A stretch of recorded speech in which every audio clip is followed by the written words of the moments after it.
This is Blanding checking in.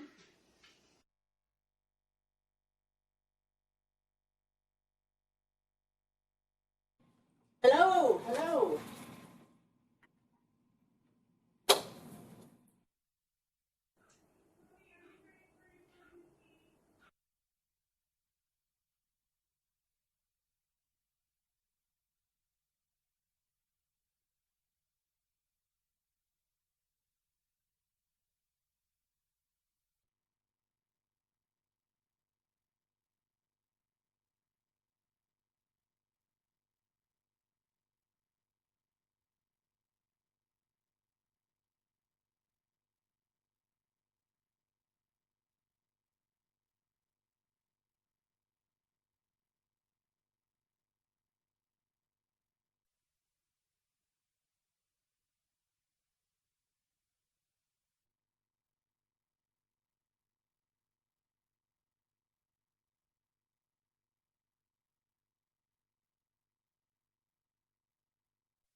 One more test. How about now?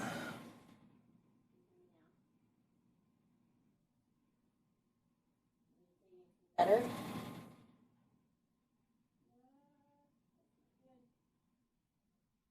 Go do meetings. Yeah. Shoot. Ooh. Phone call? I don't have a phone call. Guess I'll go get Brigham. Sure, thank you.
Said that she could hear the front person, but I think I'm the front person and she couldn't hear me, so I said maybe that's Gina.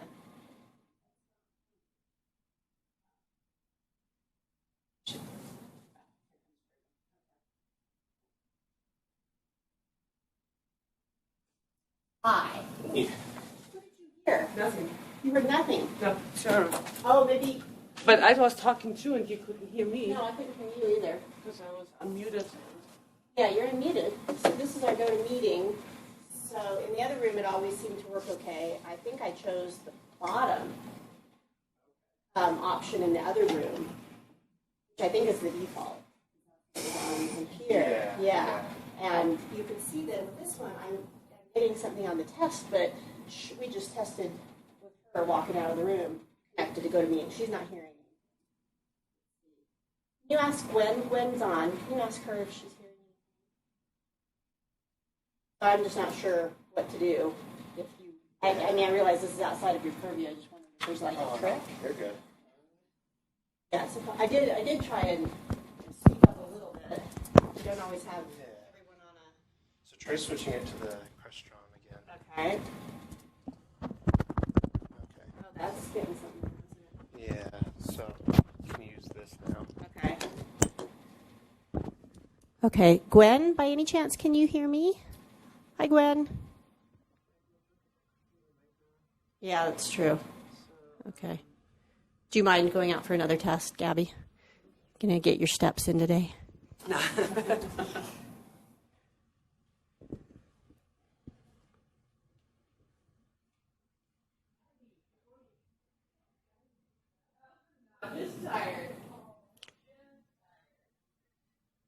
Okay, Gabby, I'm talking. I'm using the wireless mic. And just let me know if you can hear me. I'm not talking super loud. I'm not hearing you, which is also a concern. Oh, so let me see if I can fix that. Okay. Just let me know if you can hear me, Gabby. Gabby, Gabby, Gabby. Anything? Nothing. Anything. I'm testing. Hello? Hello? Okay, now I can speak. I'm speaking. Can you hear me, Gabby? It's not looking great on my end. Okay. How about now? Gabby, how about now? What do you think? Can you hear me? And I want to hear you too. Gabby, Gabby, Gabby. Oh, it might not be playing it through because you're testing it. I don't know. I think it's, well, maybe. Okay, so you think I'm on the right one, though? Yeah. Okay, well, let's try that. Gabby? Oh, Gabby, can you hear me? Yay! All right. Okay, I think we're good. Yep. Okay. Hi, Gwen. Great. Super. Okay, now I'm going to mute all you. Thanks, Brigham. Yeah, no problem. Actually, so you have a presentation, right? I do. Let me just share that real quick. Okay. Is it exciting with the start of school? Everything's crazy? Yeah.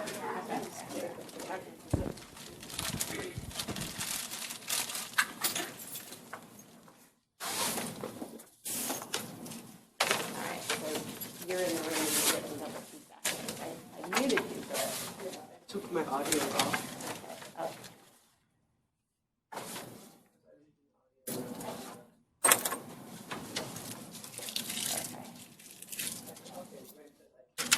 Yes.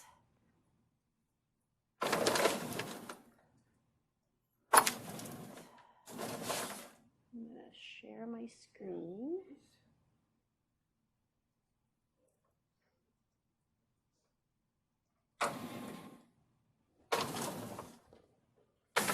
Is it on there?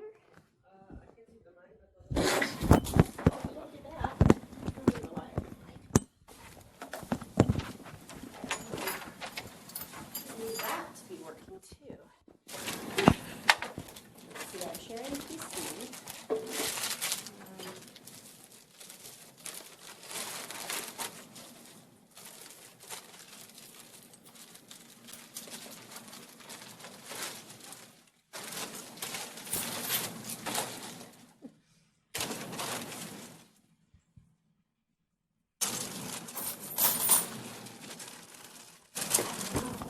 Probably gonna have to go get it.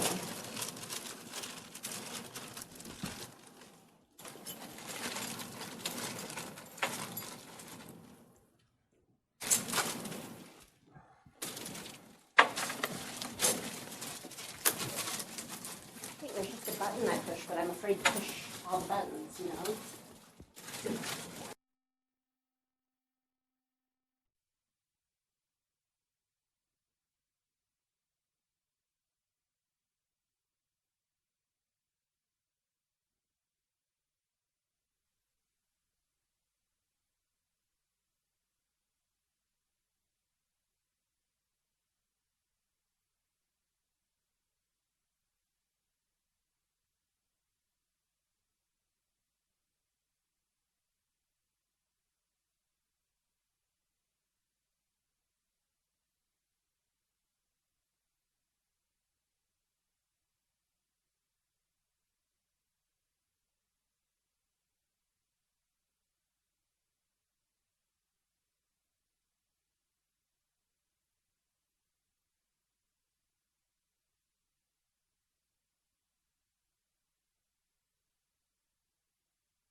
great. There's our first. So, don't touch it. No, it's not showing the. And now it's not showing the After the course review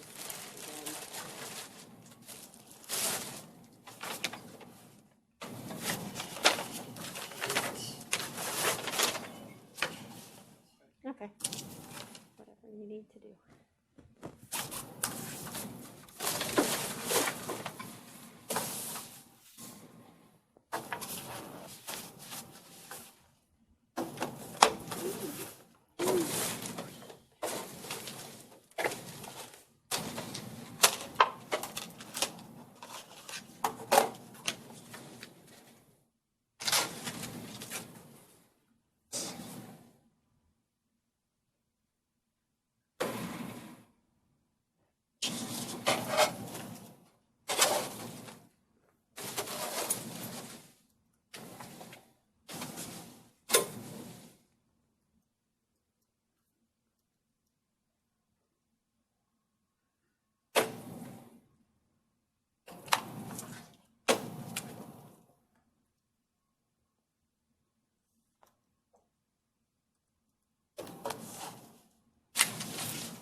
This is a different room, huh? Did I just do a big circle? No, be good. Well, I noticed Okay, the thank sign you. facing a different this time, and I'm like, well, okay, but then it seems like I just did a big circle. Does look like a loop.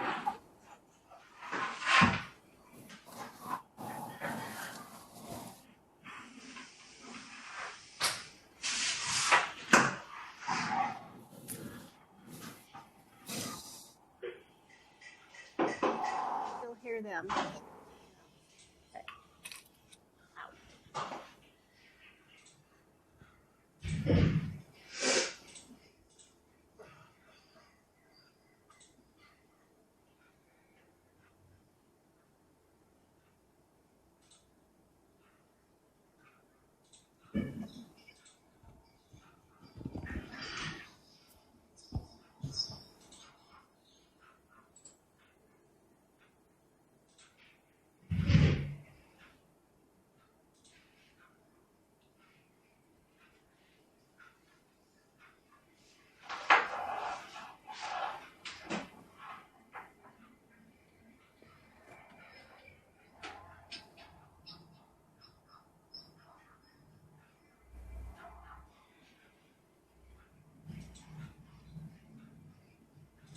So Dawn's gonna get on by, go to meeting. Okay. Okay. Oh. Okay. Okay. Oh, thank you.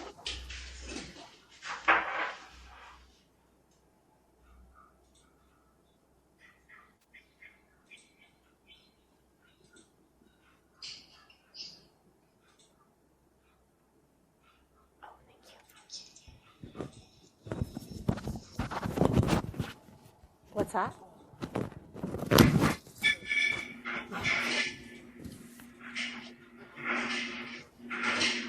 a bug with how the room's set up right now. Oh, okay.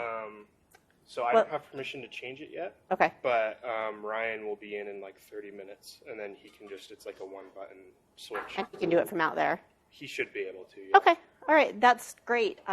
We'll let these guys know that we're not going to see them, but we know they're there. If we can switch it back to the presentation.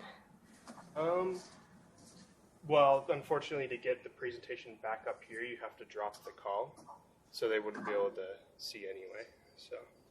Oh. Yeah. So. Okay. So wait. So, are my folks not going to be able to see a presentation? For the next 30 minutes, probably, unfortunately. Oh. Okay. We'll do our best. Yeah, sorry about that. Okay. I'll All let right. you know when he's in, and then we'll get it fixed. Okay.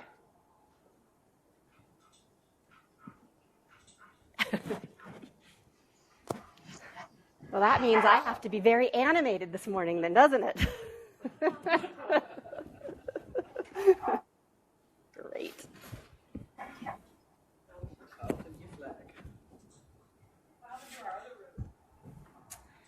Technical difficulties. Technical difficulties everywhere. It's the start of a new semester. So we'll get through it.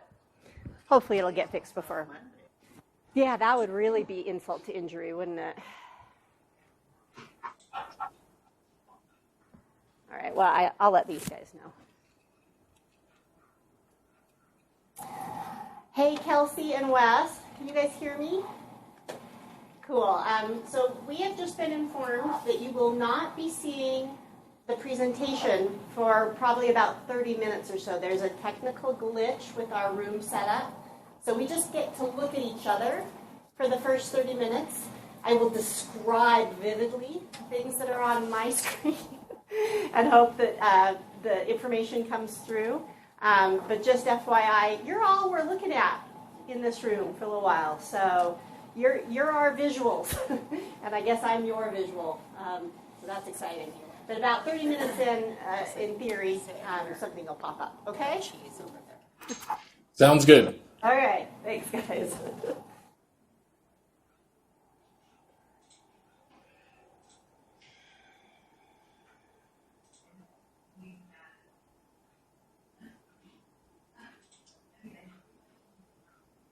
I wonder if I could turn this around.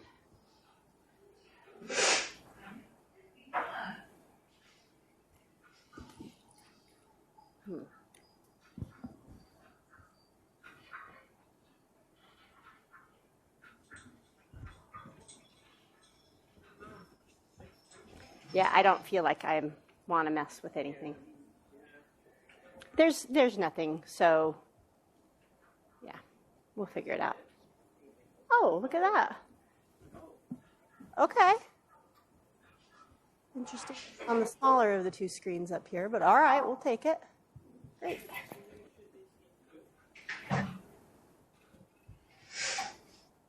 Kelsey and Wes, can you guys see that slide now? I can. You can. Cassie. Okay. How are you? Good. So it's a little reverse than usual, but we'll take it. Okay. Technical difficulty.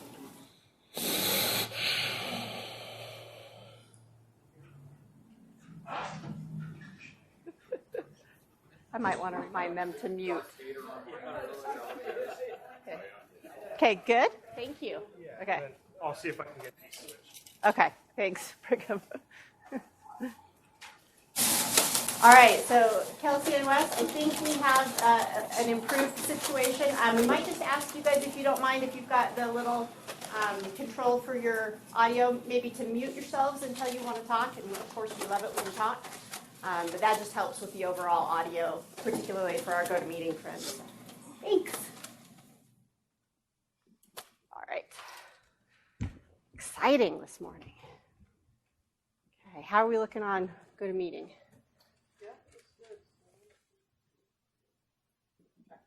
Okay.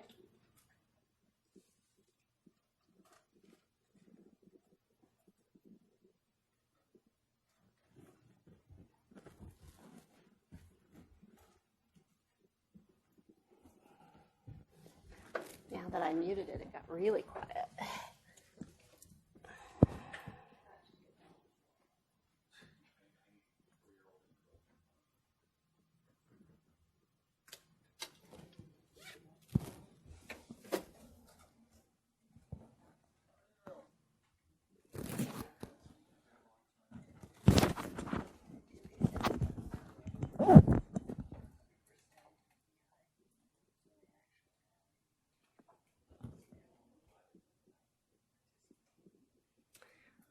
Give it just another minute. Okay.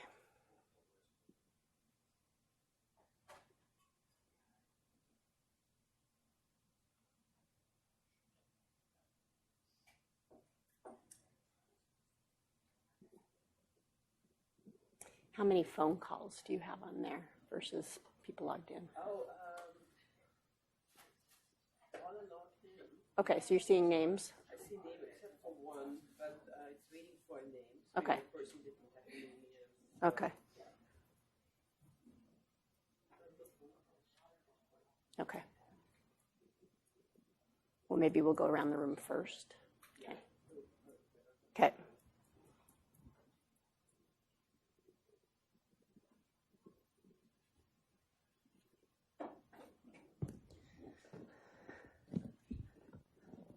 Okay, it looks like we're recording. So good. All right, well, I think we should start. Okay, guys, let's go ahead and get started. I anticipate that there'll be more people coming in. It's school back in session. Traffic is worse. We're in a different room, which is a little confusing. So we'll probably have a few more joining us, but we'll start. I walked up to that dark door and thought I'd missed the memo. So. Yeah, me too. What's going on? Yeah. Oh. Read someone the door, but anyway, we walked out there. No, the meeting is not canceled. Here we are. Here we go. All right. So good morning, everyone, and good morning to our remote joiners. We'll go ahead and move through our slides maybe to our welcome slide. There we go. All right. So here's our agenda. We'll start with our usual introductions and a few little housekeeping announcement kinds of things. We'll move on to our brainstorming segment, which is really for you guys to ask questions of one another, get support, share wins, share hurdles, that kind of thing. And then we're excited to have our main presenter will be Amy Hurst, who is with the Utah Parent Center, and she's going to talk with us about something called the multi-tiered system of supports that sounds super promising and very exciting. And then we'll wrap it up as we usually do. So with that said, we'll start with our welcome and introductions. So my name is Mindy Tueller, and most of you know me. I manage the Medical Home Portal, and I facilitate this meeting. And we're not normally in this room, although we may ask if we can move to it. Thanks, Brigham. It's bigger. It is longer, so I don't know how that does with the cameras. But it feels good, so maybe we'll see if we can ask for this one in the future. We're typically in the other corner, just on the east side.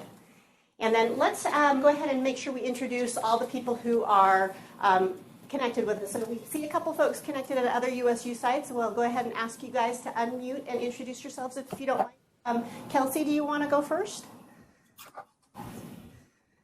Hi, I'm Kelsey with Integrated Services down in Blanding, Utah. Excellent. Welcome, Kelsey. And Wes? Wes Smith with Integrated Services through Tri-County Health Department, care coordinator here in Vernal, Utah. Great. Welcome. Okay, and then should we go around the room?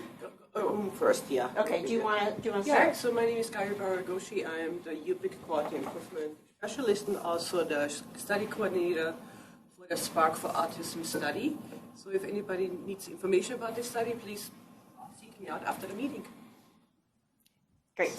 My name is Sylvia White. I'm a nurse with Summit County Health Department Early Intervention Program. Delighted to have you here, Sylvia. Okay. Eric. Yes, definitely. I'm Cicely Tillman, Nurse Care Manager at Memorial Pediatrics. I'm Patricia Palau, a Parent Support Specialist at Help Me Grow Utah. Great. Welcome. Walt Torres, Integrated Services Program through the Utah Department of Health. Hi, Eric Christensen. I'm Program Manager for Integrated Services at Utah Department of Health. I'm Cassie Crane. I'm a care coordinator at Wasatch Pediatrics, South Point. Pat Rowe from Select Health Insurance, Pete's Nurse Care Manager. I'm Heidi Bates. I'm the Nurse Care Manager for University of Utah Redwood Clinic. Ina Polamani, Utah Family Voices, Utah Parent Center. Kay Haynes with the resources on the Medical Home Portal. I'm Amy Hurst from the Utah Parent Center. Heather Castor, I'm the Med Home for Wasatch Pediatrics in Draper. Wonderful. Okay, and I know we have a number of people on GoToMeeting, so we'll ask them to, if they're able, either unmute and mention who they are or chat. And Gabby, do you want to sort of... I will call him out. Yeah, call. Yeah. Chuck, can you please introduce yourself? Chuck Norland, I'm the director of the Perfect. Dawn? I'm Natalie Allen. I'm the nurse practitioner for Integrated Services Program, Utah Department of Health. Linda, can you introduce yourself, please?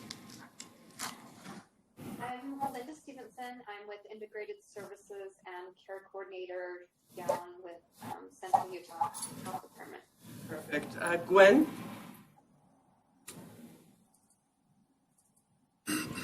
Okay. Erin? Hi, my name's Erin, and I'm the admin with the Medical Home Portal. And we had Dawn on the phone, but she disappeared. Dawn, are you still on? No, then we have a caller, no name. Could you please unmute yourself and introduce you? Who is on the phone?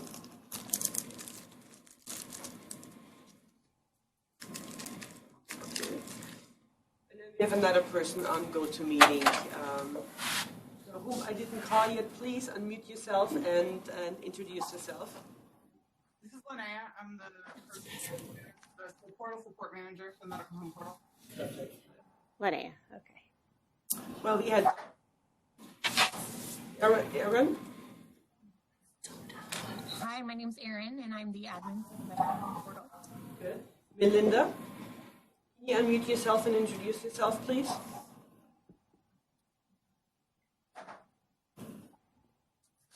So Melinda is a care coordinator at Utah Valley Pediatrics. Yeah. And so we have lost Dawn. Okay. In more ways than... Yes. Yeah.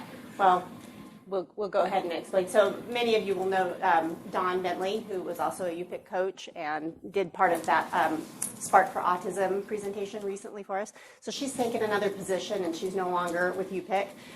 So we'll miss her terribly. She was terrific, always came up with some great things to interject, was helpful with resources and brainstorming, and she was part of our planning team. So we'll miss her, and we wish her well.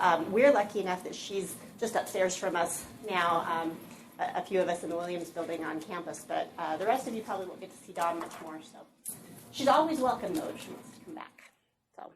All right, well, with that said, let's go ahead and move. Oh, there she is. Does she want to say anything? Okay, Dawn, that's your moment. Putting you on the spot, Dawn. Unmute yourself. We don't hear you.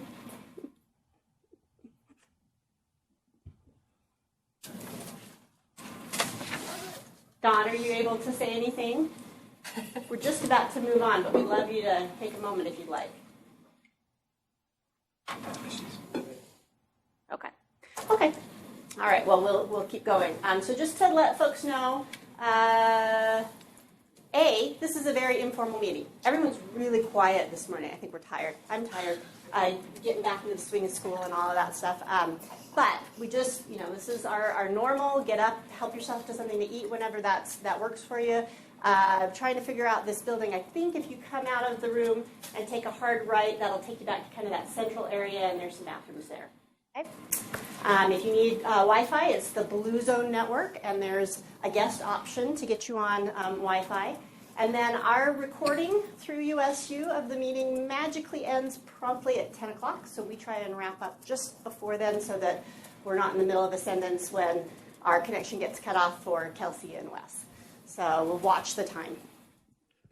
Okay, so a couple of announcements. Announcement number one is we feel like UCCCN is kind of unique, and maybe it shouldn't be, right? Because it's a terrific thing that we've got going on here, and we'd love to see other groups doing it. Some of those groups in question are potentially partner states with the Medical Home Portal, and really anyone, right? Any other set of pediatric-focused organizations who might benefit from coming together in a way like we're doing.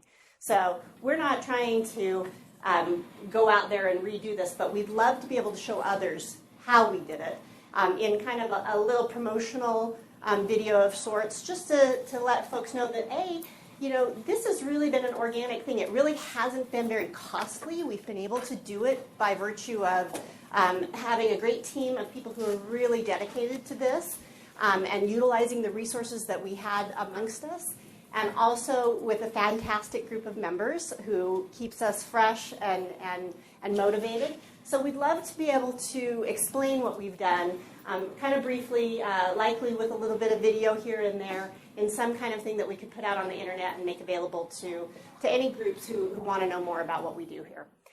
So to that end, we would love any of the testimonials that any of our UCCN folks would like to provide for us.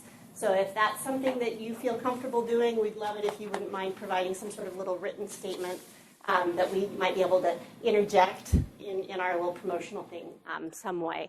Hopefully what it would help us to understand is what this did for instance, the families that you serve, or if there was some outcome that is kind of tangible. But anything at all, we would love to hear it. We would love that if you're comfortable with that. One of the main reasons I'm bringing this up today is that we would love to take a little bit of video next meeting while we're in our brainstorming session. But I need to let you know that ahead of time. I need your permission to do that. So we'll have release forms, and if anyone's uncomfortable with that, we will set it up so that they won't get on camera. So we put a black bar across we their can eyes. put a black bar.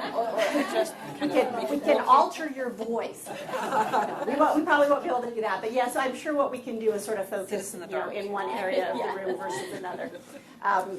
So just kind of a heads up, and we'll make sure more information goes out about that, but there'll be a release form for folks who attend next meeting for that. But it'll only be for that brainstorming part, and then maybe a little bit for the networking at the very end when people are kind of talking and leaving, not the main presenter part. Okay, so that's just a heads up on that. Yeah. So Linnea asked about the mental health. You would like to talk about Yes, that? that's coming right up okay, next. Perfect. Yep, she's on next. So that's one of the next things that we wanted to mention. And I'll ask that Linnea Bauer, our Services Support Manager, unmute herself on GoToMeeting and talk for just a moment about our changes to mental health service categories that are happening this week. They're big changes, and so we want to make sure you're aware of them. So yeah, go ahead, Linnea. Yeah, absolutely. So, can you hear me all right? Yes. Yeah. It's always hard to know. I was like, I don't want to be Dawn, and I'm just talking. It's not letting me through. So we should go ahead, and this is something we've been talking about for a while. So some of you may have heard of us talk about it before, and some of you even participated in some discussions or some emails about this. But our mental health categories were a bit okay. Great, Mindy's going to show them. So they and Mindy, actually, think New Mexico might be a nice one to show. Although obviously it's not as relevant to this group, but they are utilizing a lot of categories. Okay. But what we had with mental health categories was a bit of a mix of different types of categories, and they weren't really organized to tell you what to group them together. They were alphabetical, so you had to know. This is if you're looking in the category in the service directory list that Mindy showed you here. And so what we've gone ahead and done is reorganize these, and they're sort of grouped now in categories. And so that's the big difference here in the services directory. And again, we're showing you New Mexico just because these changes are literally ongoing as we speak. And a lot of the Utah ones, Hey, and we'll be working on, and some other folks will be working on sort of keeping up to get them better use of the new categories in Utah. And New Mexico does it slightly differently, so they're just a little bit ahead with that reorganization. So we now have sort of all these different things. Some of them are not different, so our substance use disorder treatment categories are very similar to what they were as the ones Mindy just scrolled by. Then we have a lot of these other ones. Some of the categories like animal assisted therapy, arts and music therapies, those were ones that already existed. We're in a different part of the directory, and now we have just moved them into the mental health area. We've added some that we hope will be really helpful to you all in terms of these therapy counseling groups. We do have some other categories that are not showing up here because the categories are populated, but they are some trauma-informed categories and also some medical conditions or intellectual disability. Those are new categories, and so one way that those may get populated is patient conversation groups like UCCCN. If someone identifies some providers that help with those things, that may be one way that we populate those categories for Utah. So these changes have happened to the actual services directory categories. We've done some of the reorganization. Again, some of it is ongoing. That has to be done manually. So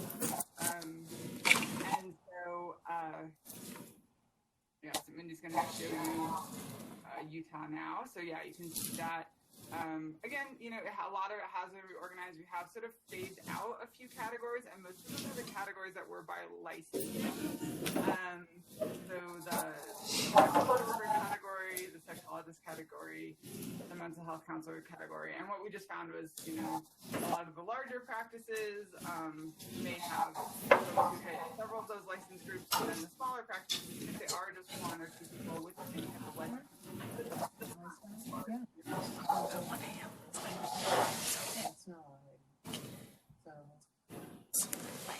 talked to Jason about it because I don't know what it is. We can hear you. Aaron, is that you by any chance? There we go. All right. Thought I heard some terms. Linnea, are you still there? Okay, go ahead. But yeah, so that's where we are with this, and then the next step that we are currently in the process of is replacing these categories on pages. So just in terms of to wrap up what that means for you all, if you're using service providers, the service providers themselves have not changed. The categories that they're connected to may have changed or may be changing. And if any of you are keeping lists or looking back at older lists that Tay may have sent you or Mindy may have sent you after UCCCN meetings, you may see the same providers should are being closed for some other reason, but you may see them showing up in a slightly different category. Where we've updated some categories. So definitely still in the process of this. We started it Monday morning for the actual implementation, although the discussion has been quite a long process and quite an ongoing process. That's where we are right now. Mindy, was there anything else that you thought that we needed to cover with this? I can tell you're showing some other areas. Right. Yeah. No, I think that's great. Thank you, Linnea. We'll just ask for folks' feedback. The other thing that will be happening, not quite in parallel, but following quickly, is some additional improvements to our search. So we hope that what that will do is ultimately be really beneficial to helping folks find the kind of mental and behavioral providers that they're looking for. But we love your feedback with these changes because there are some pretty big differences. So let us know. Thanks, Linnea. Good. Great. Okay, and then just a couple of other updates to content. We've got our LCHAD diagnosis module just freshly updated. And we've done some updates to some family content pages, finding accessible childcare, and formerly handling ignorance. We've changed that to be titled Handling Unawareness. A couple of pages there. All right. Okay, so now we'll move into our brainstorming time. So as I mentioned before, this is really your time. So we hope people will feel comfortable in sharing anything that they like. And some of the things that we really love to hear are, if you've identified a new resource that's terrific that you feel like you can share with this group. Maybe we don't have it in the Medical Home Portal Services Directory. We'd love to get it in there if we don't. If you're running into problems with a case, sometimes this group has come across something like that before and can offer some ideas and information. So this is a really good forum to do that. Quality improvement stuff that you're doing in your organization that you want to share. Any hurdles that you're trying to overcome. Any motivational interviewing kinds of things that you're doing. All that kind of stuff is great fodder for this time. So, yes? So, I know sometimes our folks on the camera don't always get an opportunity to interject. Okay. And so I know that Kelsey had a concern down in our Blanding office. And so I just wanted to kind of speak up for her really quickly and then see maybe if she could turn the mic on, talk about the case that she's dealing with, and see if folks here might have some suggestions. Great. Kelsey, did I throw you under the bus? No, I was prepared. Right. So I had an 11-year-old referred to me for behavioral issues and like concerns of ADHD. I did a care plan. I got him on the right track, sent the parents to go through the process of getting an IEP in place. The primary provider hooked him up with a counselor in Blanding. And then yesterday, the primary care provider came by my office very frustrated and said the child had been kicked out of the counseling session and he's now running away from home. He has a seizure disorder. He's non-compliant with the medications. And the provider came to me with like, what do I do? So we kind of brainstormed. Natalie Allen was helping me with that as well. And he tried UDAC for referral, like parents just need help. He needs like a psychological assessment. And they were like 6 to 9 months out before they'd even consider taking it on because of the flight risk.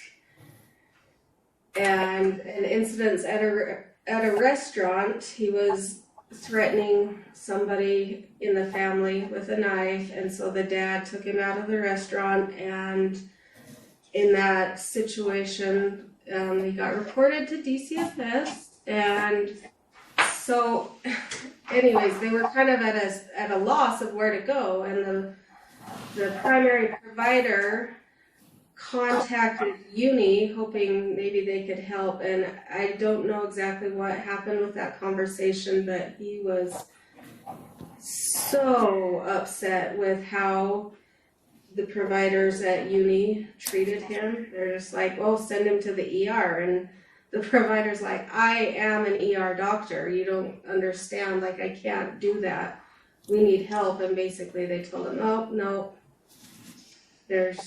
we're not going to take him. So after that, I went in on the medical home portal and I found a few places that I tried calling, and I actually did get a hold of Utah Behavioral Services, and they said once they receive their intake, it'll be about a 2 to 3 week wait to get in for assessment. So the primary provider was very happy about that. I talked to the father and that seemed okay.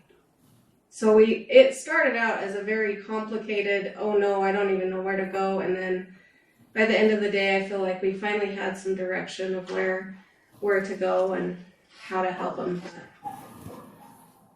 That's the gist of it. Wonderful.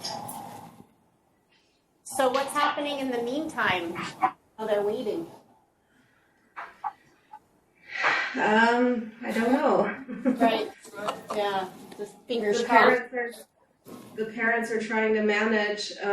They have to keep their eyes on him 24/7. He's running away from home, be gone for hours at a time. They're worried he's gonna have a seizure while he's gone. Anyways. Yeah, that's really scary. This is Natalie, and Kelty did a great job helping this family.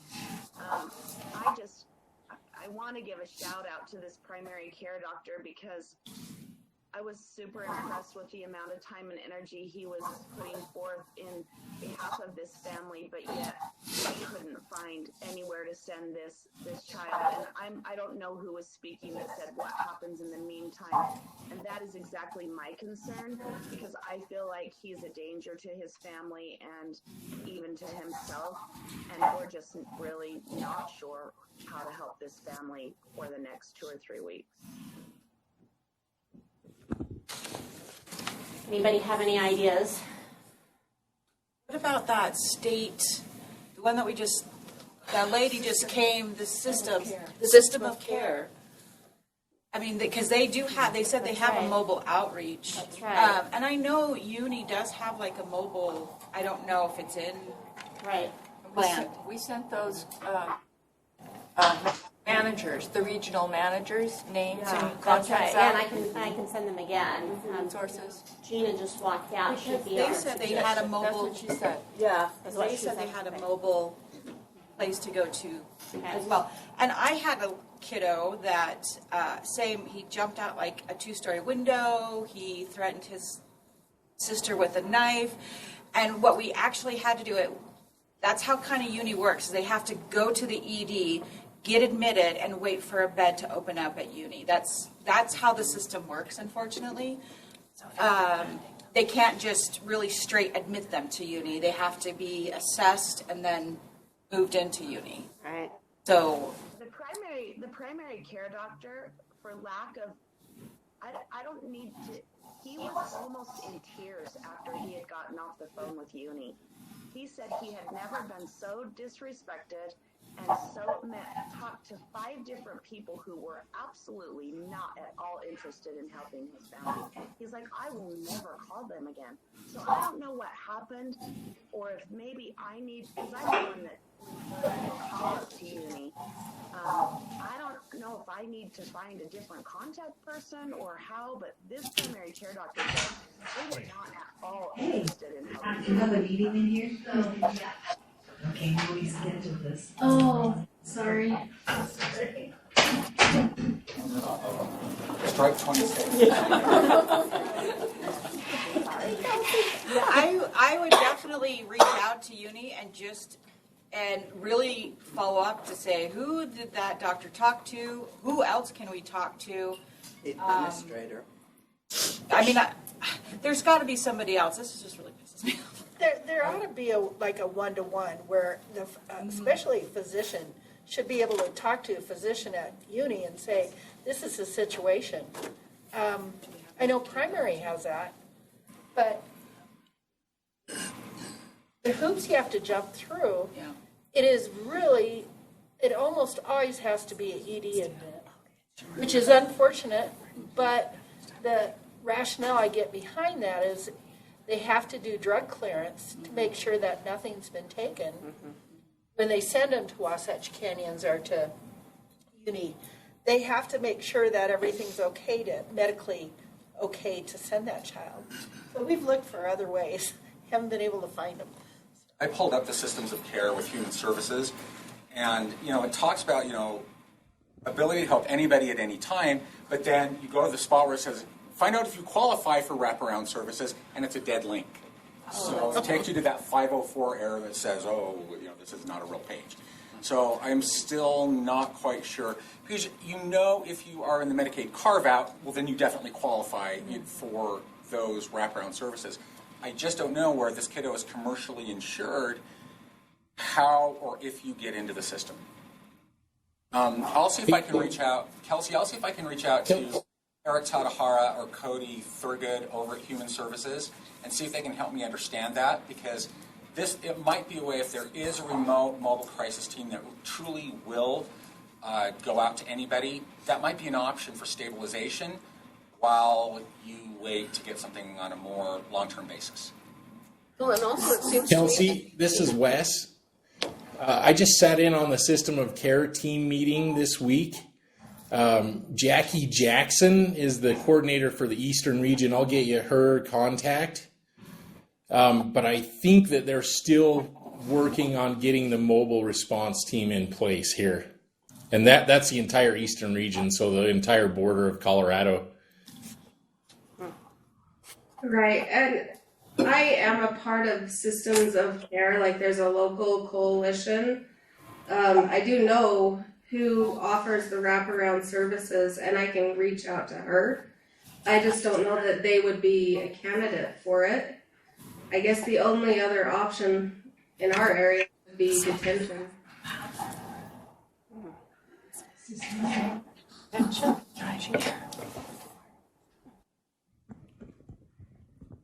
Wouldn't one of the biggest criteria be the safety of him as well as others? Yes. Why aren't we concentrating on that? If he's already demonstrated that tendency, that would seem to me to be the thing that we needed to push.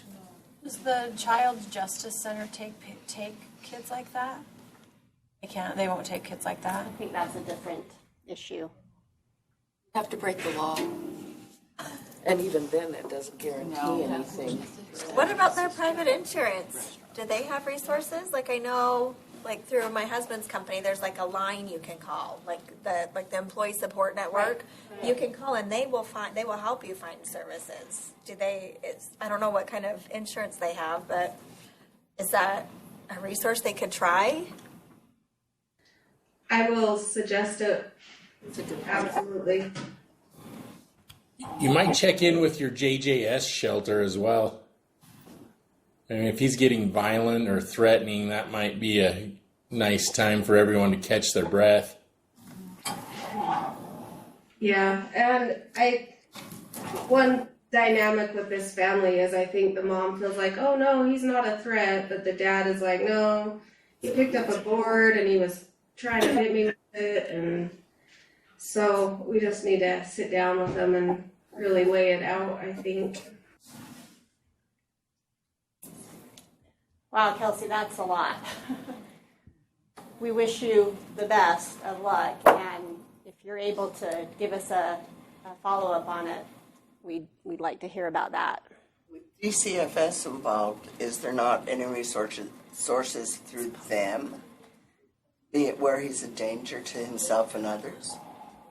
You know, I think the family looked at it as they were upset that happened, but it could be a blessing. They can help them tap into resources that you don't have access to. I mean, I was wondering about that too, if DCFS might be the entry point into the system of care program there. Okay, sounds like Kelsey's going to have her hands full. Good luck. Is she still being evicted from this room? Kelsey, are you able to stay in that room? I think there's been a few people popping in thinking that their meeting was in here, but I think they found another place. Stay firm. Hold your ground. If they physically drag you out of the room, then I guess that's our answer. But we'll witness it. Yeah, we'll all be here. What a strange day, huh? Gwen says she's got a difficult case if there's time. We're already over time. What do you think, Amy? Do you need 55 minutes? No. Are you sure? Probably, if we're going to have a discussion about it, probably 45. 45. Okay, great. Gwen, we have a few minutes. So can you unmute or...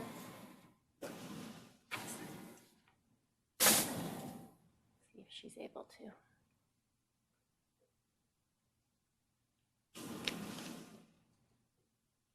Can you hear me? Yeah. Yes. Oh, sorry. Can you guys hear me? We can. Yes. Go ahead, Gwen. So I have a little kiddo that just turned 12. He has CP and seizures. His family is from Carbon County. They moved to Washington State for about 6 years and moved back. They've been back to Carbon County for about a year. This is a pretty complex kiddo. We applied for the medically complex waiver and he was approved just recently. He is nonverbal, non-mobile, fed with a G-tube or an NG tube. I'm not sure. I can't remember right now. He is not, we have a self-contained school that takes severe kids, but because he has a trach and there's not a trach person, he doesn't get to go to school and he doesn't get any home help or any kind of therapy through a home help agency. The school district is providing SLP services and PT services about maybe 30 minutes a month. They're hoping to change that. We've tried to get some like Simbi in there. Rocky Mountain Home Health Care here declined. CNS declined. And Simbi said that they would do it if they could get a qualified person, but for a year now we have not been able to get a qualified person to do home help.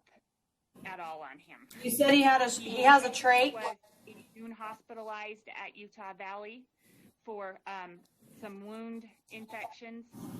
He's back home. Dad has been treating him. Dad is also on oxygen. So any kind of, we've tried to get a medical personal care that will bill Medicaid to go in and do some personal care. That hasn't happened either. Everybody just declines, and I think most people feel like he would be better off in a nursing home or a care center, but family declines. Yeah. So I have a patient, a little girl that is on a trach and has some pretty heavy medical conditions. And mom is on the waiver as well and has Medicaid, of course. And she gets 24-hour service through Ivy Lane. So they go in. Ivy Lane. So they go in and they watch her at night. They are able to do 24-hour services for her, but mom and dad take date nights. They do, yeah. They are in there all the time. Because we're always signing their, I can't even think of it, their POCs. So But I know don't they're in there all the time. Yeah, Ivy Lane doesn't service Carbon County. Yeah. That's where Oh, she's is she in Carbon County? I'm sorry. I'm sorry. I didn't get that.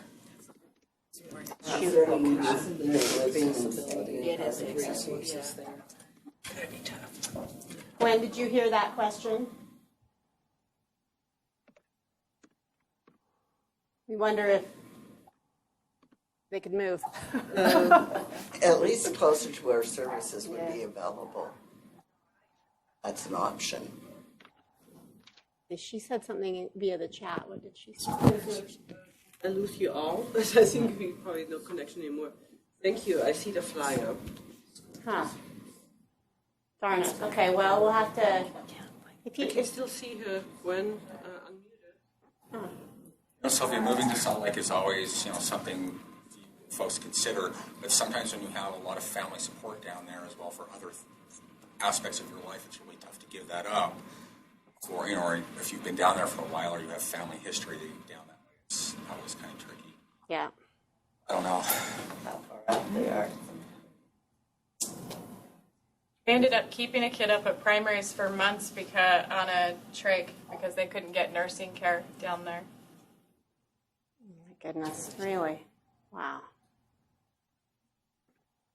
So I did look for home health in Price, and I see Rise, and that wasn't something that I heard Gwen mention. IHC Home Health Care. They have a hospital down there. Yeah.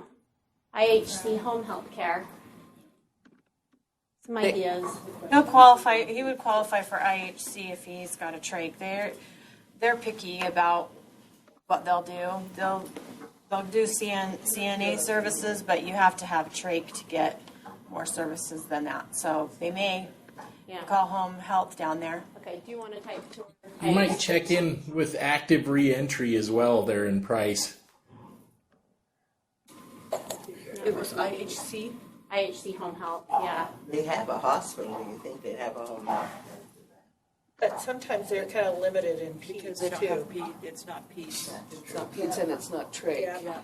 So if you're, if you just want an aid, their complex waiver should help cover that.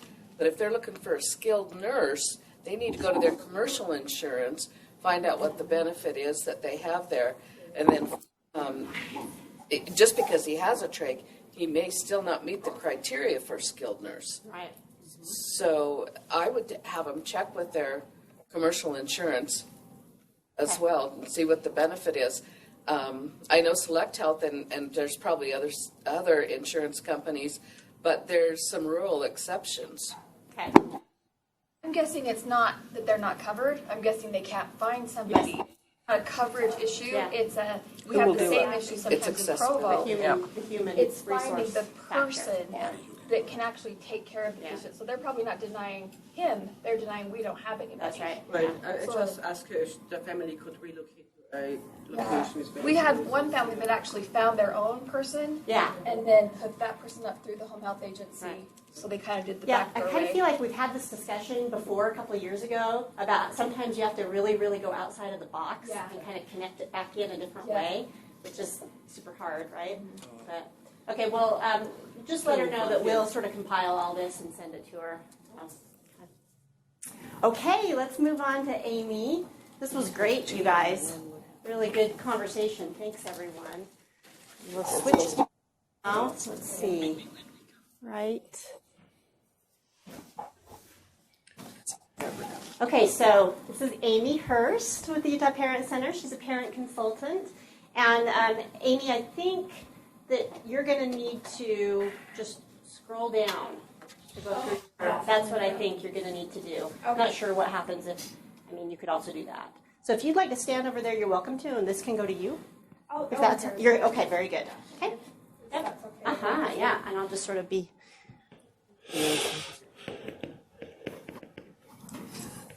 You might just need to remember to mute if you guys are just listening. That's helpful. Thank you. Okay, can you guys hear me nope. okay? I got to give this to you. Oh, okay. Audio is always the biggest challenge. So. I don't have a pocket. Yeah, if you want to just not move too far. If you move too far, you'll know. You guys can laugh if I dump it on the ground. Okay, can you hear me though? Okay, are we good? Okay, great. So I'm going to talk to you about supporting students through MTSS, which is the multi-tiered systems of support. I am from the Utah Parent Center, and I know you guys have a great relationship with Gina and have for years. So I'm excited to be here, and I kind of feel at home because it's all about helping children, which is what we do. So it's easy to present to people that kind of do what we do in different ways.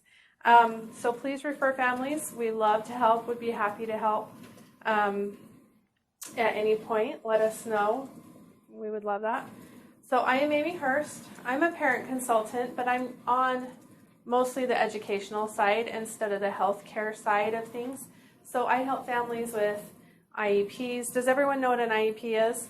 Okay, so I help parents with IEPs. I help them with the supports they need, just different things like that. And we kind of just educate parents about their rights because the law that governs IDEA is very complex. It's extremely complex. And sometimes parents just don't know. They don't know what they don't know. They don't know their rights. They don't know that they're a part of the team and they can give input. So there's a lot to it that we work with. I do have 2 kids.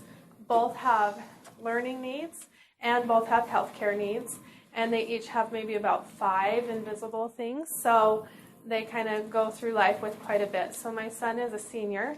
And he's loving this year because he's got a hard schedule, but he chose things he's interested in. So he's doing great, and he has an IEP and a healthcare plan. He has something called POTS, Postural Orthostatic Tachycardia Syndrome. So we like it when he stays upright and doesn't pass out, is kind of a summary of that. And when he doesn't have brain fog. So he has some things going on there, and he has autism. I have a daughter who was exposed to heroin in the womb, and she has a heart defect. She had surgery at Primary Children's at 6 months and had a partial correction, and we think we're inching up on needing a heart valve for her right now, so we're kind of watching her and heading back into cardiology, and she has ADHD, and both of them have other things. So that's kind of my background, is a lot of that, and then I just love working at the Parent Center. I kind of targeted them. I worked as a paralegal before that on contracts and stuff, so I just absolutely love where I am. They helped me, and I thought I want to help other families, and so I kind of went there and did that. So let's get a little bit of a baseline first. Does anyone know what multi-tiered systems of support is? Have you heard it very much? Have you heard RTI time? That more common? Okay, that's good to know kind of where we are. And so please ask questions if you do have questions, because this is a brand new presentation that I'm doing, and so I don't know where it might be lacking or where I might just be saying something that doesn't make sense. So feel free to ask. So MTSS stands for Multi-Tiered Systems of Support, which is exactly what it is. It's multiple levels of support within the school system. that can be used. Sometimes in Utah it's called UMTSS. It's just Utah, Multi-Tiered Systems of Support. So if you hear that, it's not a big difference from that. And then it is a framework in which schools try different methods to help students progress. So it's not one specific methodology, not one specific thing. It's a method that the teams can use to try to help students. It used to be more commonly referred to as RTI. So if you have parents say RTI, they may really be talking about the multi-tiered systems of support. And RTI is the response to intervention within the MTSS. So it's the measurement and the data collecting that tells you whether the student's making grounds and gaining it. And so that is what the RTI piece is, if you hear RTI, because a lot of teachers, when they're talking about sending a child in for additional support, will say it's RTI time. So you kind of have to know that they're both kind of integrated in the same thing. This presentation, what I like about it and what I liked about learning more about MTSS, because I go to the state trainings and different things that the school district's doing, is it's kind of like a little peek under the hood. And it's kind of this, like, you get to see kind of what schools are doing that you're not really aware of unless you're inside that school and teaming with the teachers and seeing what they do. And I really like that. It's been really empowering for me as a parent, and it's nice to let other parents know how this works and that it might be there to help their student if they need it. That's the back of my kids. So that's my two kids. All students learn differently. Sometimes the path for one student won't work for the next student. So it's really about creating those paths that are needed to help every student succeed and not have students that get left behind. Many schools have it in place, and it would be a school-wide system. And without it being school-wide, really, teachers aren't going to be able to implement it because it's so, you'll see as we go, it's so detailed that you really have to have their support. And then there can be grade-wide. So grades can be working as a team on the interventions, on where students go and how they get interventions. And then there's also just teacher. So, a teacher's teaching and she kind of does a very informal assessment and she pulls some kids that are struggling with a certain piece into a small group while others are doing centers. That would be her doing that intervention right there in her classroom, her or him. Not all schools have this, so you can't assume they do, which is a little bit of a difficult thing, but it's emerging. It's the gold standard. It really is becoming more and more important, and the Utah State Board of Education is pushing it and working on it and helping train schools and get schools to use it. So parents are going to have to ask a lot of questions, and I'll go into some of those questions to find out if they have a struggling student or they're not sure where their student stands. There are some things they can ask to help. One of the things I love about this is it does focus on strengths. And so Temple Grandin is an autism expert, and she's amazing. And she says there needs to be a lot more emphasis on what a child can do instead of what they cannot do. And so the way that can work in schools is that the teachers can try they need to be evidence-based, but different modalities of teaching and different methodologies of teaching with these students to see what they need. And that can improve the outcome for the student. Once they have identified those strengths, they can capitalize on them again and again in other lessons and in other grades. So it can have an effect where you have this student that was struggling, this particular thing works for this student, so we're going to document that and use that in the next lesson and the next lesson. So there's a lot of power there. Some students just need more exposure and a deeper dive to content. They just need to go over it a few more times to understand it. Some students need more visual content or more hands-on work. And so finding what works is critical so that they're not just left behind, where here's a lesson, you understood, maybe to get a D- level, and then the class is moving on. And then you don't have that base that you need for the next unit and the next unit.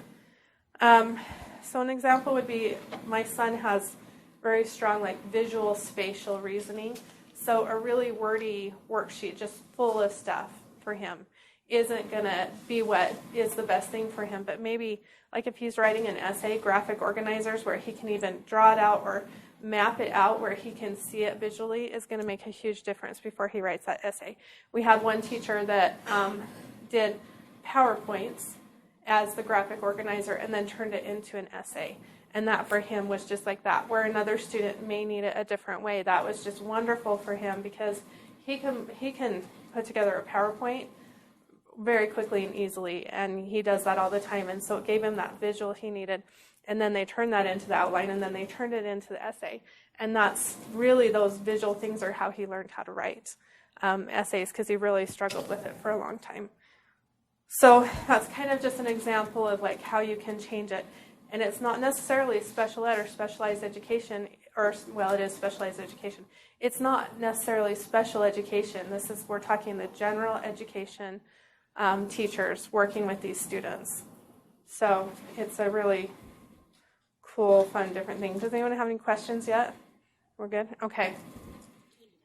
Oh, okay. So who qualifies for the MTSS and how do you get started? Is that everybody? Next? Okay. So you really just have to check with your school, and I'll get into that a little bit more, because some schools are doing it in amazing ways. Like they're really doing it.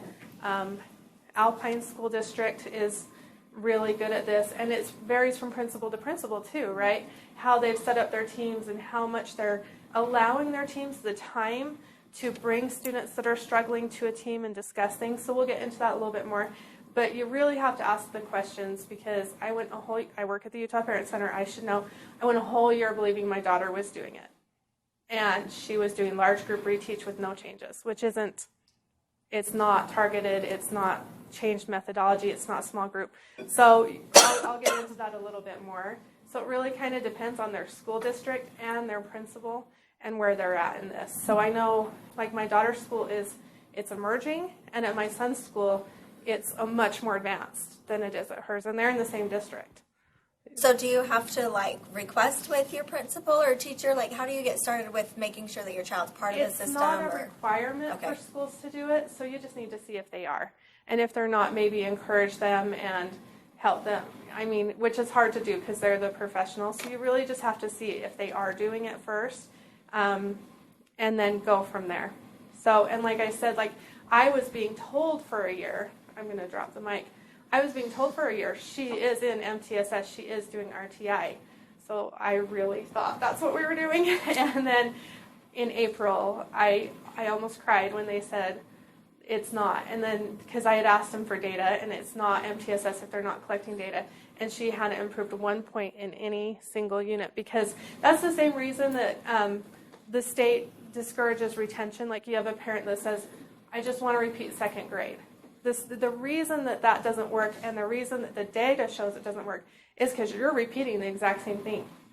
It didn't work the first time. What makes you think it's going to work the second time? So they really need the differentiation, the small group, the intervention that's direct to make the progress. Does that make sense? So you have to check with the school, and I can help walk you through that. Or if you call the Utah Parent Center, if you're curious or you have a family, we can kind of help walk you through that. And we may know which districts or schools are doing it in general, but we don't know for all of them. There's just too many. So does that make sense? Yeah, so should the school have a team? Is it a specific team that's focused specifically on developing MTSS? And they all have different names, those teams. So student support or student intervention, or they all have different names. So it's muddy. It's not like this crystal clear. But it is the gold standard, and it really is being shown to be. It's more effective than special education, because you're taking an individual unit and you're using the data to say, oh, this student is struggling in this specific area, let's help them with that. Where special education is needed and it has a different goal, you have an annual goal. So you're saying this child has these deficits due to these disabilities, so we're going to bring up that deficit. Does that make sense? So they're two different things. And so it's just highly effective, and it really is being rolled out. I know some schools have grants. So here's some elements of MTSS. It's data-driven, so you go off of informal and formal data. Teachers can look at data and even change their teaching midway through a unit, try different things if their students aren't getting it. It's supplemental or targeted instruction in small groups and individually. So that's why my daughter's was not MTSS at all, because she was going into a classroom with 30 people and nothing changed. right? It was the same lesson again. So that's not MTSS. It has to be that. And it identifies students that are struggling early on and targets their needs. Again, her needs weren't targeted, right? Because she's just being thrown into the next room. So let me ask you a question, because you talked about kind of not necessarily the special ed realm. So is this just regular classroom instruction? Are these kids who don't qualify for special ed, or are these kids who might be in special ed for math and reading, but they're in normal classroom for science and social studies and things like that? They can be anywhere. So one of the important critical factors of it is that if you're in special ed, you should still have full access to MTSS, which is really hard in elementary because you got to pull that kid somewhere. And I've been fighting that fight with my own daughter and helping parents, you know. You got to pull them somewhere and they have to miss something. And that was my fight. She has special ed for math and they were pulling her during what I thought was MTSS. So for a whole year I fought for that and she wasn't being pulled for MTSS and she wasn't improving at all. So I was spinning my wheels. Does that make sense? So I'll show you, I do have a slide about how they relate to each other. If you have parents call and they say, I've asked for a special ed evaluation and the school told me they have to do interventions first. Has anyone heard that? No, you guys probably don't work in that realm as much. They hear that a lot, and the thing about that is that this is kind of what they're referring to in most schools, but that's not the way it works. So if a parent asks for a special ed evaluation, the school needs to start that immediately, and they can do this during it. So every student, regardless of special ed, should have full access to it. And then the general ed students, sometimes it does help identify students because we've intervened and we've done so many things and we've teamed, and so that would be a teacher referral. So sometimes it does do that. So they have to change the methodology and interventions to target how the student learns, always with evidence-based, universal design for learning type system. So they don't just shoot in the dark. It still has to be an evidence-based program they're using. It's results-driven, so it measures the student's progress. So this is kind of a chart. So if you look at the bottom tier, that's the very first lesson. So in the triangle, that's the most students. So their very first exposure, very first lesson to something is that first universal tier. Then that second tier, can you guys see my mouse if I move it? Okay, good. So this is the second tier. So then these students are assessed down here, and the students that understood it will probably move on to some kind of enrichment or something else, and they'll do some other activity, while these students are targeted in the tier 2, go into that small group intervention, and they're retaught. And so they'll be retaught the same thing. They might have like a unit with different problems in math, and they might pull all the students that just had a problem with this section of it, and they'll go together to a group. And so sometimes they'll switch teachers because there might be a different teacher so one teacher's taking a big group of kids, right, that did okay, and then there's another teacher, and sometimes even having that other teacher with different methodologies or different ways of saying it.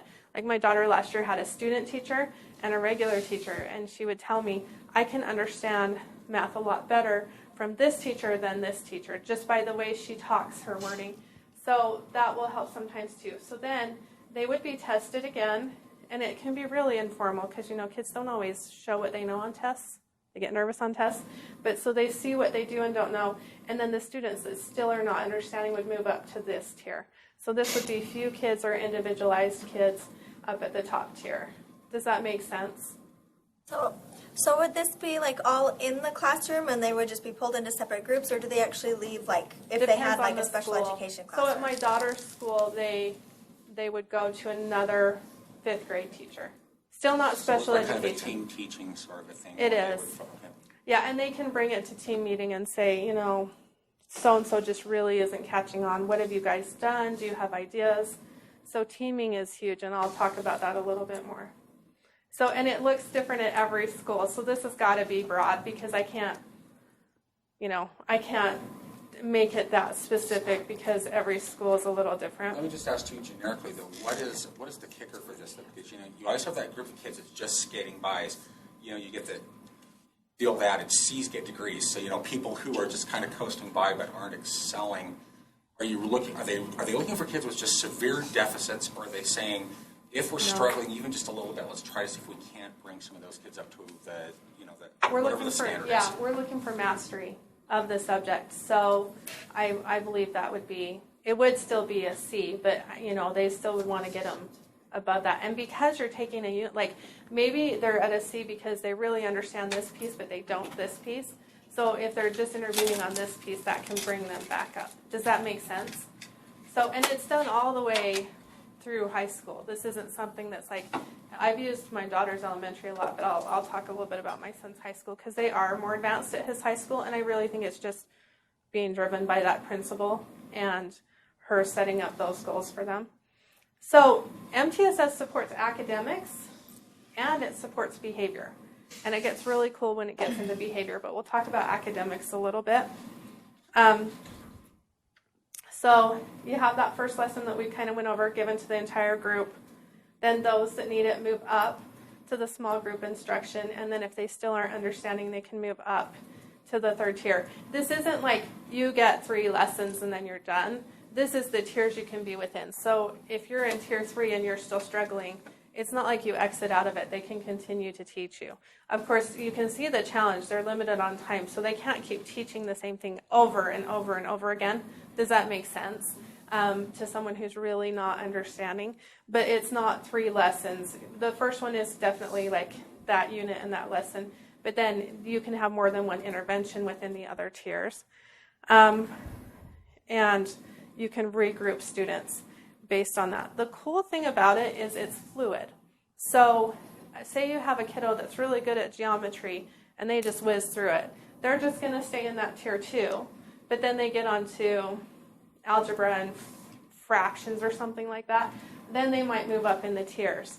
So it's so fluid that that student is flexing in and out constantly, and that's part of its beauty and part of why it's so successful. Does that make sense? Because they're just flexing into it when they really need that extra support from it. There are a lot of advantages to it. That student gets support before moving on, where in the past, the class may just move on, and then that student gets more and more of a deficit, and they're more likely to need special ed and to move into special ed. Not that special ed's a bad thing, but it's not waiting for that huge deficit. It's working on it as we go and giving them as much support as we can. There's metadata and all kinds of studies that I didn't really pull, but it's highly effective, and that's why I fought for my daughter for a year, because I wanted her to have that. If she already has deficits in math and struggles with math, then I wanted her to have the RTI and the special ed, and so it was a real struggle. Let's see. I think I've gone over all of that. Any questions? Sorry, I have another question. Okay.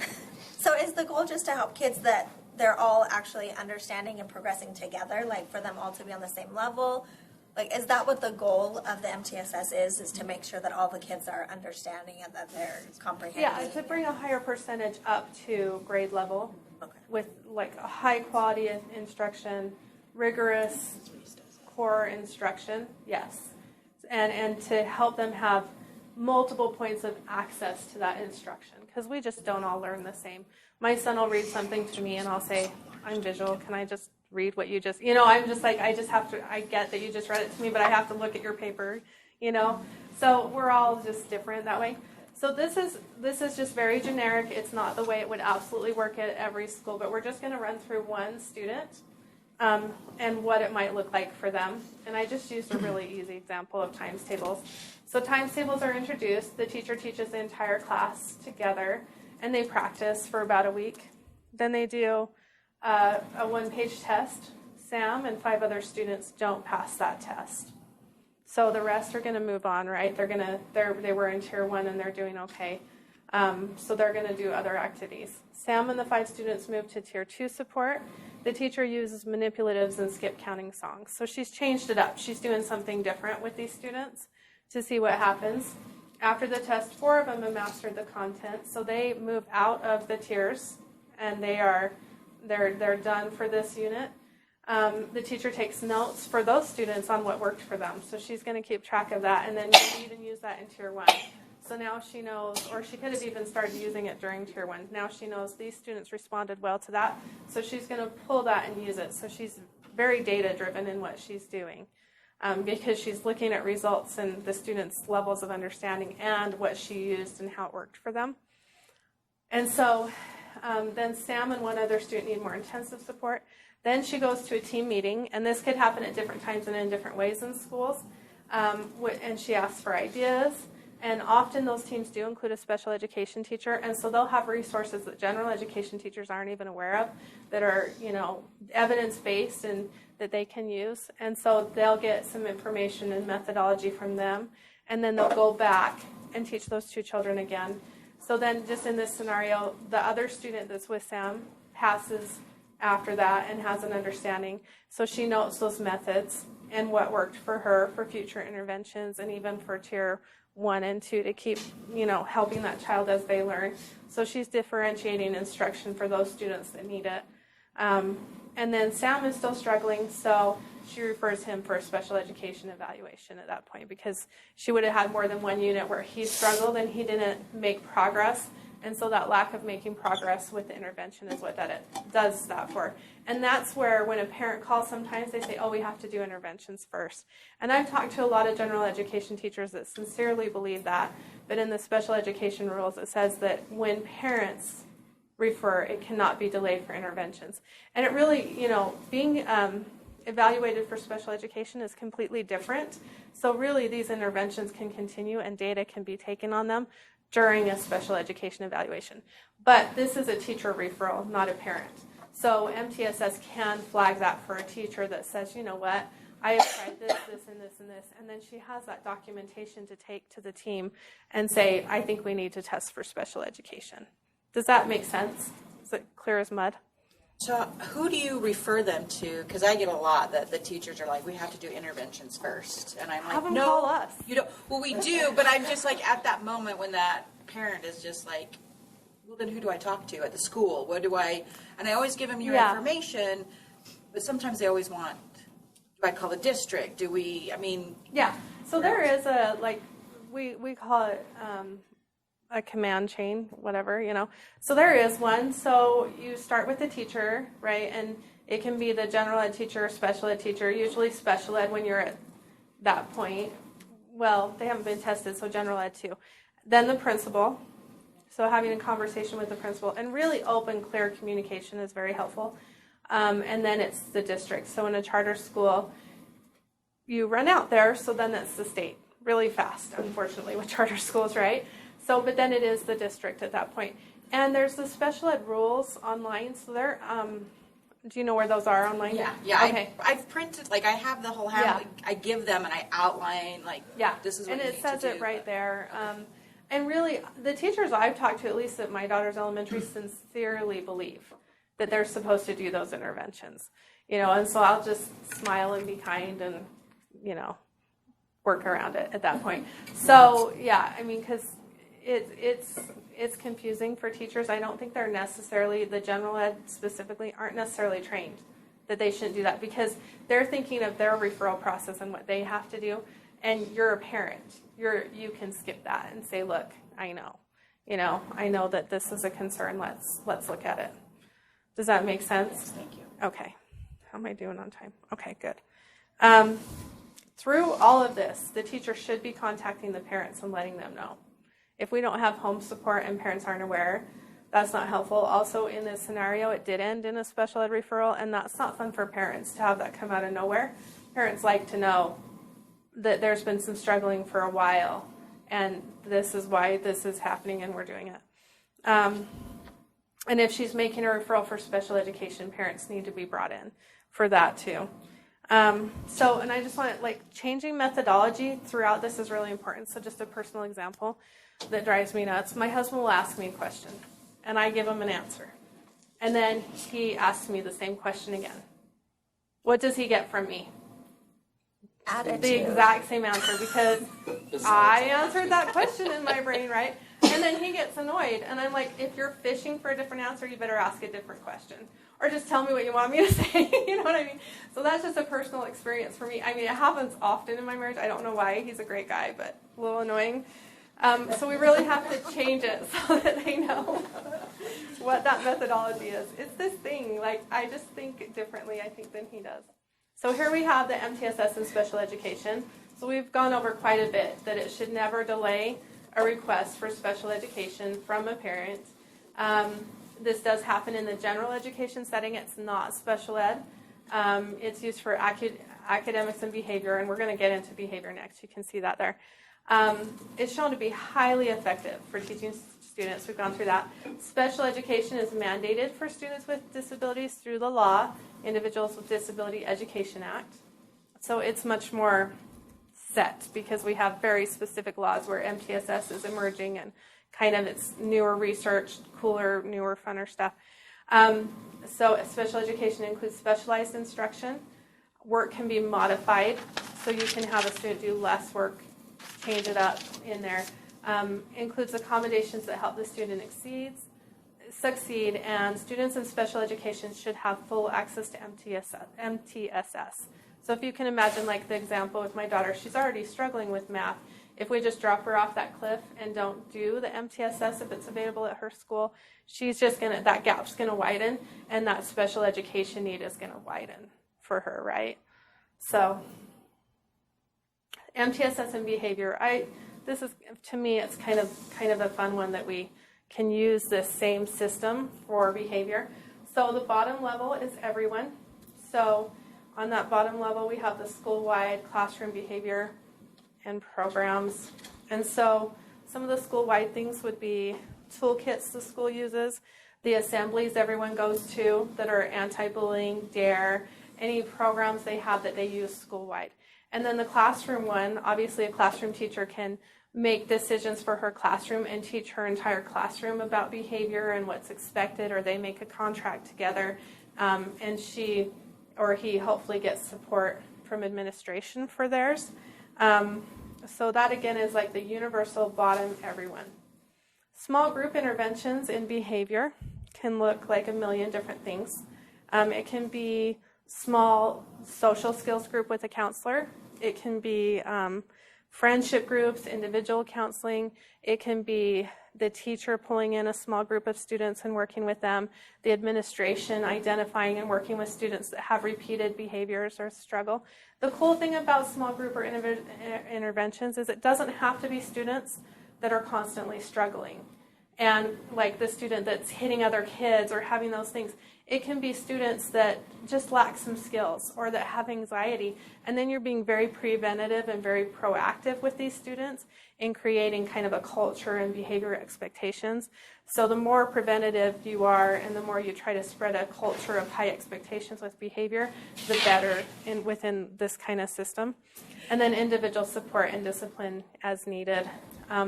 Are any of you familiar with the Least Restrictive Behavior Interventions Manual? Okay, so that's a manual put out by the state, and they're rewriting it so it's simpler. It's online, just like the special ed rules, and it kind of goes through step by step what schools need to do. And I'll send it to parents because it's the guide from the state for how schools need to intervene. Because we know behavior is huge. It is such a problem right now. And schools are struggling. They don't know what to do all the time. We get a lot of calls right now on that. It's a huge struggle. I know that on the behavior, I'm sure everybody here is sick of hearing me sound like a broken record and say my wife is an assistant principal, but I'm taking it from that perspective, that I know that they have had to document very carefully strategic interventions that have taken place for behavior, even though they know in the long run the child's going to probably end up in a maybe somewhere else or in some more restrictive environment. So they've had to be very careful with how they document all of the process here.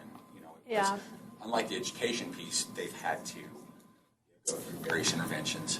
Yeah, and because before they put a child in a more restrictive environment, they really need to show, before, like the alternate schools and things like that, they really need to show that they have worked with that student and tried to help them, and that it's been positive interventions too, which is so hard when you're seeing behavior, even as a parent. It's like, so, and a lot of it can be the culture at the school. You're going to always have students that struggle.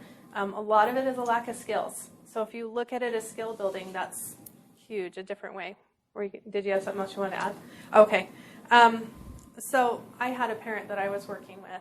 Yeah. Okay. I'm a little confused, sorry. No, it's okay. So in your pyramid, yes. As I'm looking at this, my question is, and I know you talked about there are some schools that kind of team together, the teachers will team together and say, Okay, when the base group, the kids who get it, when you say and then they move on, aren't then the second tier, aren't they falling behind on that moving on? Or explain Usually that it's to like me. an enrichment activity. So they're not moving on to another lesson. They're taking time to do something else. That's a great question, because it is not to, the students in Tier 2 are not to miss new Tier 1 instruction. Okay. Do you see So how they're tricky doing- it is for teachers to schedule So all they're this doing in? something totally outside of, so they're not actually moving on Yeah. to a new lesson until those other Right. kids get it Like and drop back yeah, in. like STEM is really big. They might be just going and doing like a STEM activity. It's not like they go to like a fun day, like a Friday fun day. It's more like they go do an enrichment activity. So you gain this knowledge, now let's apply it, which is frustrating for those of us who have students that struggle, because our students don't get that application, and sometimes I think they would learn faster if they could just apply it. Does that make sense? But teachers can't. I mean, they just don't have that magic wand to make Are everything. teachers, I don't know if you've got any feedback on this, are teachers finding then that if they have a lot of this second and third tier, are they finding that it's hard for them to stay on track to keep up with what the curriculum has to be taught? I just have a daughter who teaches a junior high. It's built into the time. Okay. And so but see, for your daughter, it has to come from the principal and support there and building in that time and that teaming and everything. She can't just magically make the whole school start doing this and build in her own time. Does that make sense? Yeah, her thing is just, even now, she's like, they have these things sometimes where she says, they tell you as a teacher, this is what you have to cover in this year's time, and this is how much you have to teach.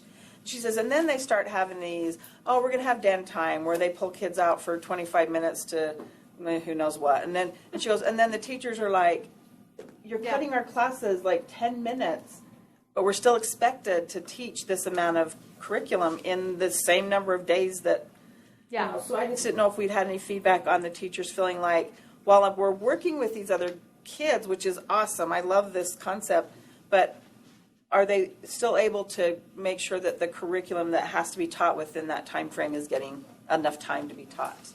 I think it varies from school to school. I've seen it executed really well. And when it's executed really well with support, the teacher feels like they have all this support surrounding them. So they have this student that's just really struggling, and instead of just by themselves continuing to shoot in the dark to try to figure it out, they go to this team, and it's got, people from different grades, it's got special ed, they can team with their grade too, right?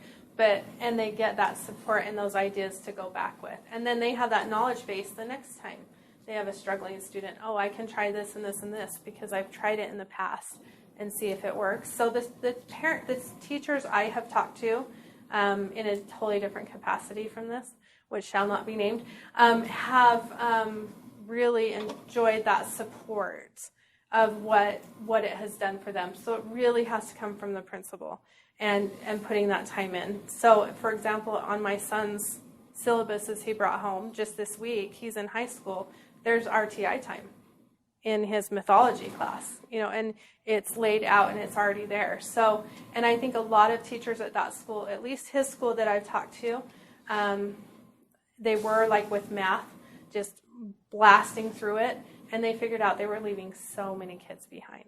And so now they're like, what are the key concepts? What are the core things? Is it good to blast through a million things and have this level of understanding, or do we really pull out what they really need to know, slow down, and make sure they understand it? So they were looking at that. I know the whole math department was looking at that and saying, what is in the core, what do we need to cover, and how can we cover it so they have access to it? Okay, and I have one more thing. Is there a way that we can get the name of a school that's successfully, like this is really a huge success in their school, so that if let's say I have a parent who we're discussing something like this and they would like to introduce that to their school, someplace that they can then get in touch with somebody and say, how are you implementing this that it's being so successful? Like, what do you find? I mean, instead of reinventing the wheel every school. I don't know every district, but I know Alpine is pretty advanced in it, and it's emerging in Jordan. Okay. I might be able to get the name of a school. I'd have to get back to you on it with a specific school. I just hate for us, because it just sounds like a great. It's awesome, program, but it's so it's hard to emerging get that it. schools are joining in as they can or as they have the capacity or the understanding of it. It takes a lot of professional development. It's highly data-driven, as you've seen. So, yeah, it is awesome, but it is something that like I said, for a year, I thought my daughter was doing it, and I fought tooth and nail for her to be in there, and it was not. It wasn't MTSS as defined by the state. So, okay, we're good. So the great thing with MTSS for behavior is it really can support and foster a positive environment through the school-wide behavior supports. I just want to use as an example, a lot of high schools, in December they do the fundraisers. So Riverton High's is Silver Rush. And so for all of December, they've chosen a charity and they're raising money for it, and they're going out in groups and doing chores, and they're having fun activities at school, and they're buying things and doing all kinds of activities and paying for a stomp to get more money for it. You wouldn't think of it as a school-wide behavior support system. It really is. It creates that culture of working together, compassion, kindness. It sets a tone for the school. They're on a high from having helped these families and raised all that money. So it can be really fun to create that culture. Where conversely, I had a parent call and her child was being called faggot. Horrible thing to be called at school. And the principal said, "Oh, the students say that and much worse." What does that tell you about that principal? It tells you that in their culture that students can say those words and call people those things, right? And so you can really read a lot into the response of a school if a student's struggling or being bullied. And, obviously there's always going to be problems, but those are a great way to do it. Positive supports. So effective MTSS has high quality instruction, data-based decisions, team problem solving, which we talked about, the teacher going into teams, proactive schools with supportive leadership. Like I said, one teacher can't implement this. It's impossible. It's just too big.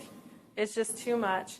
And parent and community support. They really need parent support, and that's where we come in a lot. So this is we'll just kind of gloss over this. This is how Utah does MTSS in teaming. They define their problem, and then they analyze why it's a problem. They implement a new plan, and then they evaluate how the plan worked. And then they can keep going through that circle with every tier, as a team and individually as a teacher. That's the way Utah has set out their MTSS. Yeah. Isn't it kind of cool to peek under the hood and see what they're doing? I think it's really cool to find out what's going on. So parental involvement, which is where we all come in, right? Because we work with parents and families. So parent, family, and community involvement in education correlates with higher academic performance and school improvement. When schools, parents, and families and communities work together to support learning, students tend to have higher grades, attend school more regularly, stay in school longer, and enroll in higher level programs. So that's the NEA Education Policy and Practice Department. And we do have a department at the Utah State Board that works on parental involvement as well. And they have some grants for some schools that have less funding, kind of Title I type situations. Here's the questions to ask the school as a parent. Does the school have a multi-tiered systems of support? First of all, you just want to know, have they started it? Are they doing it? What does it look like? What subjects have MTSS? Because they might only really be doing it in math and reading. Where my son's high school is doing it in every single area right now, which is interesting. How does it work? Will my child be taught in a small group after Tier 1 if they need it? Because like I said, my daughter wasn't taught in a small group. That's not what was happening. What if my child doesn't understand after the first intervention? So a lot of schools are saying, we have MTSS. They're doing that Tier 2, and then they're not taking data again, right? And so they're not hitting Tier 3. So there's all kinds of levels of implementation and how it's going. And I think that's where my daughter's school is right now, that she would go into that one tier, and then they're not really going to take data and check again. And I, as a parent, can't force that. I can talk to them about it. And how can we communicate about my child's progress this year? So those are some of the questions that you can ask or have parents ask. There are barriers for parents. How am I doing on time? Okay. Language is a huge one. You know, they have to have translators, but that means you can't just call up or have an improv meeting, right? It's still a barrier. Gatekeepers, you know, the front office staff and different people like that. And when you come in, not just that they're not giving you access to someone, but how friendly and inviting are they when you come in? School culture, is the school open to parents, or are they kind of closed off to parents? Work, some parents are working 2 jobs and their spouse is working 2 jobs too. So there's this great activity where they can come learn, but they've got to put the food on the table, and that's what they're doing instead. And then lack of understanding of what the school is doing, what the parental rights are, how parents can get involved. So ways to break it down, translators giving resources. It just came out that some people can have FMLA for meetings, IEP at least. That's kind of exciting. It was kind of heavily on the medical side with that one, so I'm not sure if they would, every IEP, you know, but that's kind of an exciting thing. And education for the parents about their rights and involvement and how involved they can be. And then that inclusive school culture is so important. So MTSS has been found to be highly effective for students. It provides fluid intervention based on the student's need. It's emerging as a gold standard. It's a framework they use, not one given methodology, and then it's a method to deliver effective interventions, and it's focused on progress of the student and student outcomes. Does anyone have other questions regarding it? Yes. Has this been implemented enough in any particular school district to have any kind of data that shows that it's improved, or is this still so new that Yeah, there it isn't? has. I mean, especially if you look nationwide. And I know Leah Voorhees is the second in command at USBE and over special education. They went to a country in Scandinavia and they benchmarked with that country. And she said, you know, the tier 1 universal wasn't any better than ours because their students are succeeding better than we are in the United States. It was those levels of intervention and how fluid it was. They can even there flex. Your meeting has ended.